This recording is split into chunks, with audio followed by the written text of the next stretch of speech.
కాశీలో Suman TV. Suman TV ప్రేక్షకులకి నమస్తే. కాలానికందని కోలాహలం, హాలాహలుని ఆది అనంత దేవాలయం ఈ విశ్వనాథుని దేవాలయం. ఈ కార్యక్రమాన్ని మనకు సమర్పిస్తున్న వారు వారాహి సిల్క్స్. గేట్ నెంబర్ 1 దగ్గర ఉన్నాము. అంటే ఇది గంగా ద్వారం. ఇప్పుడు నా ఎదురుగా అక్కడ గంగ కనిపిస్తుంది. వెనుకకు తిరిగి చూస్తే ఆ కాశీ విశ్వనాథుడు ఉంటాడు. మనం ఇప్పుడు లోపలికి వెళ్తున్నాము. లోపలికి వెళ్ళిన తర్వాత లోపల ఏ విధంగా గుడిని డిజైన్ చేయడం జరిగింది, కొత్త కాశీ విశ్వనాథుడి గుడి దాని యొక్క అందము, సౌందర్యము ఎంతున్నదో, అసలు దాని యొక్క చరిత్ర ఎంతుందో మనం మాట్లాడుకుందాం.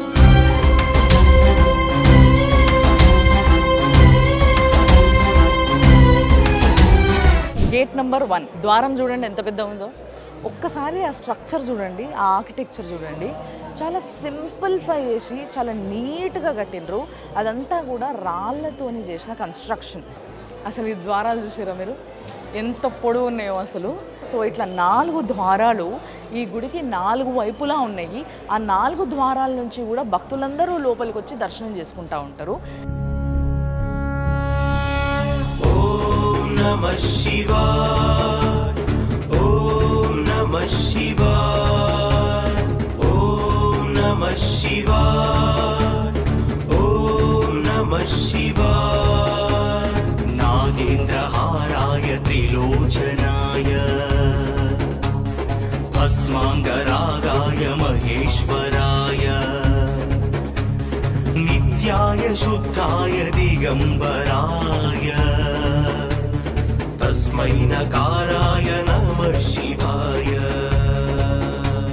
గేట్ నెంబర్ 1 నుంచి లోపలికి రాగానే మీకు ఈ చుట్టుపక్కలంతా కూడా షాపింగ్ అనిపిస్తుంది. బనారసీ సారీస్ అన్నీ కూడా ఇక్కడ మీకు మొత్తం అవే షాప్స్.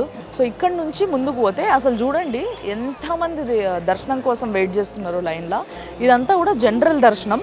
సో ఈ వైపు నుంచి వచ్చి ఇదంతా కూడా అక్కడ చెకింగ్ చేసుకొని లోపలికి వెళ్ళడం జరుగుతుంది. సో ఆ ద్వారాన్ని దాటి లోపలికి పోయిన తర్వాత మనకి ఏదైతే వెనకాల మీకు కనిపించినట్టుగా ఒక ప్యూర్ గోల్డ్ది ఏదైతే గోపురంలా కనిపిస్తుందో అదే అసలైన టెంపుల్. అక్కడనే కాశీ విశ్వనాథుడు కొలువై ఉన్నాడనమాట.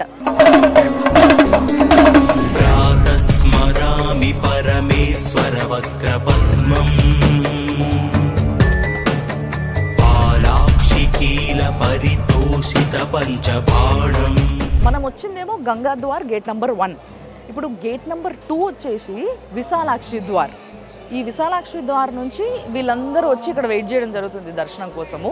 ఇది గేట్ నెంబర్ 4. ఈ గేట్ నెంబర్ 4 వచ్చేసి విశ్వనాథ్ ద్వార్.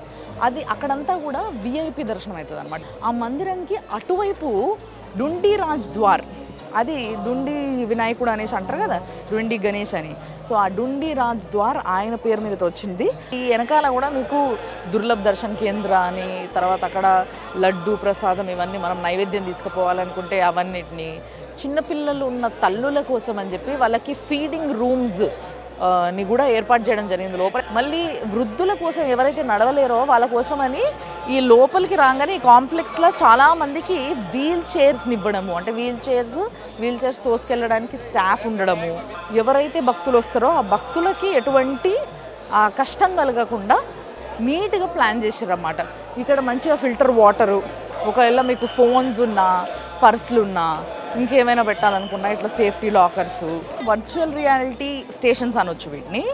అయితే ఇది ఏంటంటే మీకు ఏదైతే అక్కడ ఒక ఆపరేటర్ కనిపిస్తుందో దాన్ని కళ్ళకి సెట్ చేస్తారు. సెట్ చేసిన తర్వాత దేవుడి యొక్క ఏదైతే విశ్వనాథుడి మెయిన్ మందిరం ఉందో, గర్భగుడి ఉందో, ఆ గర్భగుడి లోపల పోయి ఆయన పక్కన కూర్చొని ఆయనకి జరిగే 4 హారతులు ఉంటాయి అన్నమాట. రోజుకి 4 హారతులు ఇస్తారు. భోగ్ హారతి అని చెప్పేసి, శృంగార హారతి అని, శయన హారతి అని, ఇట్లా రకరకాల హారతులు ఇస్తారు కదా. దగ్గర కూర్చొని ఆ స్వామి పక్కన, అంటే జస్ట్ ఇట్లా ఇమీడియట్గా ముందు కూర్చొని అది చూసే మహాభాగ్యం కలిగిస్తారనమాట. ఒక్కటి క్లియర్గా చెప్పొచ్చు ఏంది అని అంటే, ఈ గుడి యొక్క స్థలం ఏదైతే ఉందో ఇదంతా కూడా 32 ఎకరాల స్థలంలో ఈ గుడిని కంప్లీట్గా ఎటువంటి ఈ పలానా సదుపాయం లేదు ప్రజల కోసము, వచ్చిన భక్తుల కోసము అనడానికి లేకుండా చాలా నీట్గా కట్టడం జరిగిందనమాట. అయితే ఇప్పుడు 32 ఎకరాలు, కానీ ఈ గుడి 4 యుగాల ముందు నుంచే ఉంది.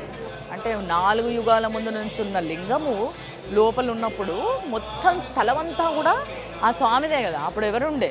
సృష్టి లేకముందు ఫస్ట్ పృథ్వీ పైన పడ్డ యొక్క లింగమాయే కాబట్టి అప్పటి నుంచి కూడా ఇది ఆ విధంగా అనాదిగా సాగుతున్న ఆలయం.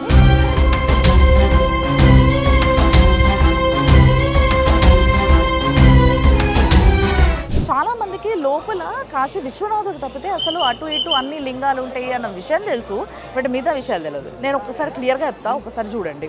ఆ బంగారపు కవచం తొడిగిన ఏదైతే గర్భగుడి ఉందో దానికి ముందు ఒక మందిరం కనిపిస్తుంది మీకు చిన్నగా. ఆ మందిరం ఏమో తారకేశ్వర స్వామి యొక్క గర్భగుడి అనమాట. దాని తర్వాత మీకు వెనకాల కనిపిస్తుంది కదా గోల్డ్ కలర్ది మెయిన్ గర్భగుడి, మొత్తం బంగారం కవచం తొడిగిచ్చింది. అది కాశీ విశ్వనాథుడి యొక్క ఆలయం అన్నట్టు, గర్భగుడి. ముదురు గోధుమ రంగులా ఉంటది ఆ స్వామి యొక్క లింగం. మొన్నీ మధ్యనే ఈ విశ్వనాథ స్వామి కంట మన సౌత్ ఇండియా నుంచి ఒక భక్తుడు వచ్చి 60 కేజీల బంగారము హుండీ లేయడం జరిగిందంట. మరి ఆ స్వామికి ఆ హుండీ లేసిన 60 కేజీల బంగారంతో ఆ గుడి గోపురం పైన కనిపిస్తుంది కదా, అట్లా ఆ విధంగా పైనంతా గుడికి గోపురానికి కవచం కింద మార్చారు. ఆ పైన ఉన్న బంగారము ఇంతకు ముందే చేయించారు, కానీ కింద గుడికంతా కూడా మొన్నొచ్చిన 60 కేజీల బంగారంతో చేయించిందనమాట. ఆ స్వామికి నిత్యం అభిషేకం జరుగుతూనే ఉంటుంది, నిత్యం అలంకరణ జరుగుతూనే ఉంటుంది. ఆ స్వామికి రోజులో 4 సార్లు హారతి ఇవ్వడం జరుగుతుంది. శృంగార హారతి అని చెప్పి, శయన హారతి అని చెప్పి, మధ్యాహ్నం పూట భోగ్ హారతి, ఇలాంటివి 4 హారతులు ఆ స్వామికి ఇవ్వడం జరుగుతుంది. ఆ మధ్యలో వెనకాల ఇంకొక గోపురం ఉంది. ఆ గోపురం ఏమో అవిముక్తేశ్వర స్వామి, అంటే ముక్తిని ప్రసాదించే స్వామి అనే ఆయన కాబట్టి అవిముక్తేశ్వర స్వామి అని ఆయనకి పేరు. ఆ మెయిన్ టెంపుల్కి ఇటువైపుగా చూస్తే అన్నపూర్ణాదేవి, దాని తర్వాత లక్ష్మీ విష్ణుమూర్తి, అంటే విష్ణుమూర్తి లోపల ఉన్నాడు, లక్ష్మీదేవి లోపలుంది, తర్వాత వినాయకుడు లోపలున్నాడు, దాని తర్వాత అన్నపూర్ణాదేవి లోపలుంది, హనుమంతుడు కూడా లోపల మనకి కొలువై ఉన్నాడు అనమాట. సో ఈ చుట్టూ కూడా ఆ అమ్మవార్లు ఆ దేవుళ్ళందరూ కూడా కొలువై ఉండి మనకి దర్శనం ఇస్తూ ఉంటారనమాట. ఓం నమః శివాయ, ఓం నమః శివాయ, ఓం నమః శివాయ, ఓం నమః శివాయ. నాగేంద్రహారాయ త్రిలోచనాయ, భస్మాంగరాగాయ మహేశ్వరాయ, నిత్యాయ శుద్ధాయ దిగంబరాయ, తస్మై నకారాయ నమః శివాయ. ఇప్పుడు మనము ఏ గుడికి వెళ్ళినా కానీ లింగాన్ని తగిలి ముట్టుకొని తల ఆనించి మొక్కుకుంటాం, అది తెలుసు కదా మీకు. సో ఎప్పుడైనా ఆ స్వామిని మీకు కూడా తగిలి అంటే స్పర్శ దర్శనం చేసుకోవాలి అనే కోరిక పుడితే ప్రతిరోజు సాయంత్రం 4 గంటల నుంచి 5 గంటల వరకు, పొద్దున కూడా 4 గంటల నుంచి 5 గంటల వరకు ఈ 2 సార్లు గంట సమయంలో ఎవరైతే దర్శనానికి వస్తారో, ఇది సెపరేట్ దర్శనము, ఎవరైతే ఆ దర్శనం కోసం అప్పుడు వస్తారో 4 నుంచి 5 గంటలకి అప్పుడు ఆ స్పర్శ దర్శనం చేసుకోవచ్చు. ఈసారి మీరు బుక్ చేసుకోవాలనుకుంటే ఆ 4 నుంచి 5కున్న స్పర్శ దర్శనానికి కూడా మీరు బుక్ చేసుకోవచ్చు అనమాట.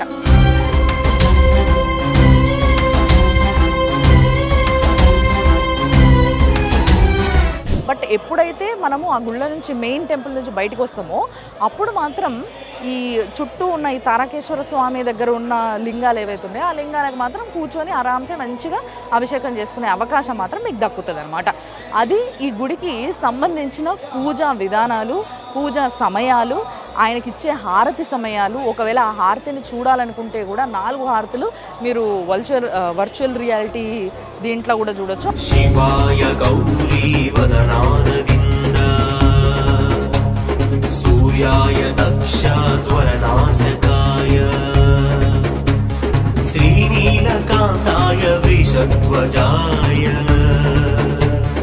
తస్మై సికారాయ నమః శివాయ. ఓం నమః శివాయ, ఓం నమః శివాయ.